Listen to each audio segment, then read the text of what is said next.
হাৰ্টৰ জুবিন গাৰ্গে কৈছিল পলিটিক্স নকৰিবা বন্ধু। একাংশ ৰাজনৈতিক দলে আৰম্ভ কৰিছে জুবিনক লৈ পলিটিক্স। কি শাসক কি বিৰোধী সকলোৱে যেন জুবিনক লৈ আৰম্ভ কৰিছে পলিটিক্স। আজি নলবাৰীৰ পৰা প্ৰথমটো পলিটিক্স আৰম্ভ কৰিলে বিজেপি। পলিটিক্স নকৰিবা বুলি কৈ বিজেপিয়ে সেই পলিটিক্সটো জুবিনক লৈ আৰম্ভ কৰিলে। দিল্লী আৰু দিছপুৰত চৰকাৰ থকা দলটোৱে জুবিনৰ ন্যায় বিচাৰি এতিয়া ৰাজপথত নামিবলগীয়া হৈছে। জুবিনৰ ন্যায় বিচাৰি কৰা এই আন্দোলনৰ শ্লোগান তিনিবাৰকৈ সলনি কৰিবলগীয়া হৈছে শাসকীয় দলটোৱে।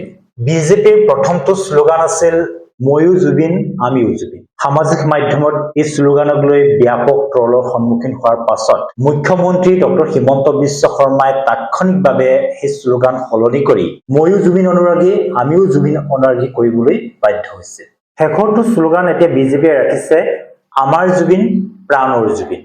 এতিয়া আপোনালোকে চাব মুখ্যমন্ত্ৰী ডক্টৰ হিমন্ত বিশ্ব শৰ্মাই জুবিনৰ যি ন্যায় ব্যৱস্থাটোক লৈ তেওঁ মন্তব্য কৰিছে যে বিজেপিয়ে জুবিনৰ ন্যায় প্ৰদান কৰিব আৰু বিজেপিয়ে জুবিনক ন্যায় দিব।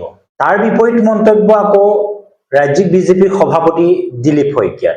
দিলীপ শইকীয়াই কৈছে যে ন্যায় কোনে দিয়ে? ন্যায় আদালতে দিয়ে বা ন্যায়ালয়ে দিয়ে।